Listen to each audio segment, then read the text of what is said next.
जीतने के लिए यह एक गुण होना बहुत जरूरी है। जीतने के लिए यह एक गुण होना बहुत जरूरी है और वह है आपका निश्चित उद्देश्य। यह ज्ञान होना कि आप क्या चाहते हो, यह ज्ञान होना कि आप क्या चाहते हो और उसे पाने के लिए आपका जुनून कितना है। नमस्कार, मैं साक्षी शर्मा स्वागत करती हूँ आप सभी का डे 5 ऑफ गोल सीरीज में। डे 5 में हमारा आज का टॉपिक है अपना निश्चित उद्देश्य तय करना। लक्ष्य बनाने के लिए और उसे पाने के लिए आपके पास एक प्रमुख निश्चित उद्देश्य, एक मेन ऑब्जेक्टिव होना बहुत जरूरी है। जितना ज्यादा आप अपने प्रमुख निश्चित उद्देश्य और उसे पाने के लिए, अपने मेन ऑब्जेक्टिव को पाने के लिए और उसे साकार करने के लिए जितना ज्यादा सोचते हैं, आप अपने लक्ष्यों की ओर, अपनी मंजिल, अपने डेस्टिनेशन के करीब और पहुंचते हैं। आपके निश्चित उद्देश्यों के कारण आप अपने लक्ष्यों की ओर और आपके लक्ष्य आपकी ओर उतनी ही ज्यादा तेजी से बढ़ते हैं जितनी ज्यादा तेजी से आप अपनी मंजिल को, अपनी डेस्टिनेशन को पाना चाहते हैं।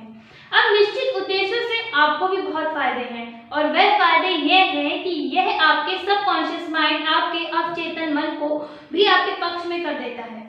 आप जिस विचार, योजना या लक्ष्य को अपने कॉन्शियस माइंड अर्थात चेतन मन से स्पष्ट रखते हैं तो वह आपका अवचेतन मन अर्थात सबकॉन्शियस माइंड उसे फौरन हकीकत में बदलने लगता है। कहा गया है, ध्यान ही जिंदगी की कुंजी है। ध्यान ही जिंदगी की कुंजी है। जहां आपका ध्यान जाता है वहां आपकी जिंदगी जाती है। एक प्रमुख निश्चित उद्देश्य बनाने से आप अपने ध्यान का स्तर बढ़ा सकते हैं।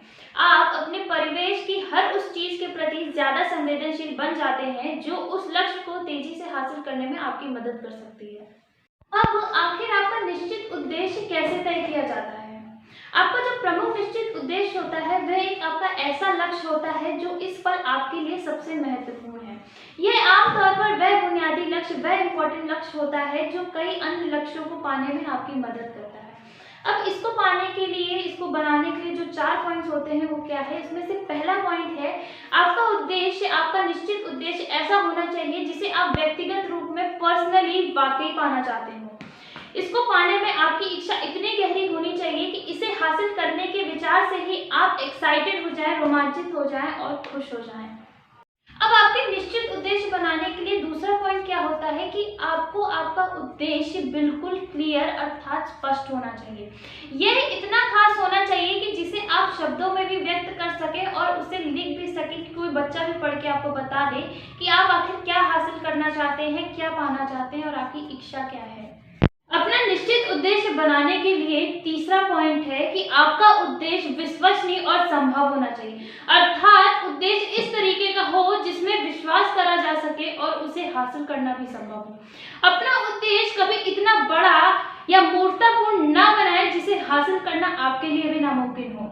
जैसे आपके पास कमाई का कोई स्रोत नहीं है लेकिन आपने अपना लक्ष्य यह बना रखा है कि इस साल आप मिलियनेयर बनना चाहते हो, तो यह आपका एक मूर्खतापूर्ण लक्ष्य है क्योंकि पहले आपको छोटे लक्ष्य बनाकर अपनी कमाई का स्रोत ढूंढना चाहिए, फिर इस बारे में सोचना चाहिए।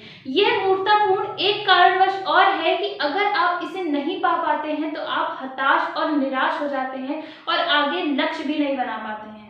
चौथा पॉइंट ये है कि आपका प्रमुख निश्चित उद्देश्य आपके छोटे लक्ष्यों और जीवन मूल्यों से तालमेल खाना चाहिए। जैसे अगर आप एक तरफ अपने कैरियर में आर्थिक अर्थात फाइनेंशियल सक्सेस चाहते हैं लेकिन दूसरी तरफ आप ज्यादातर वक्त क्रिकेट खेलना चाहते हैं तो यह दोनों लक्ष्य एक साथ नहीं चल सकते हैं। इन 4 पॉइंट्स को याद रखकर आप अपने निश्चित उद्देश्य, अपने प्रमुख निश्चित उद्देश्यों को तय कर सकते हैं और उसके अकॉर्डिंग आप अपने लक्ष्य बना सकते हैं। अगर आपको भी अपना एक निश्चित उद्देश्य हासिल करना है तो अभी एक कागज उठाएं और उस पर 10 ऐसे लक्ष्य लिखें जिन्हें आप अपने भविष्य में हासिल करना चाहते हैं। 10 ऐसे लक्ष्यों की एक लिस्ट बनाने के बाद इसे देखते हुए खुद से यह सवाल पूछें कि इस लिस्ट में से वह कौन सा ऐसा लक्ष्य है जिसे तत्काल आप हासिल करना चाहते हैं और वह आपकी जिंदगी में सबसे ज्यादा पॉजिटिव इफेक्ट अर्थात सकारात्मक असर डालेगा। जब आपको वह एक लक्ष्य मिल जाता है तो वही लक्ष्य आपका सबसे प्रमुख निश्चित उद्देश्य होता है और वही आपकी जिंदगी में सबसे ज्यादा असर डाल सकता है और बाकी लक्ष्यों को हासिल करने में भी आपकी मदद कर सकता है। अपने इस एक लक्ष्य को अलग लिखकर आप अपने दिन रात को एक करके इसे हासिल करने की कोशिश में लग जाएं और इसको हासिल करने के लिए आपको अपने आप से सिर्फ और सिर्फ एक ही सवाल पूछना है, कैसे, कि कैसे हासिल कर सकते हैं और इस लक्ष्य को हासिल करके आप अपने बाकी लक्ष्यों को भी इसकी मदद से कैसे हासिल कर सकते हैं। तो अब आप भी अपना एक निश्चित उद्देश्य जरूर तय करें और स्पष्ट लक्ष्यों को पाने की कोशिश में लग जाएं। मिलते हैं कल रात आपसे 8 बजे फिर से। मेरे साथ अंत तक बने रहने के लिए आपका बहुत बहुत धन्यवाद। Take care, stay safe and stay happy. Thank you very much.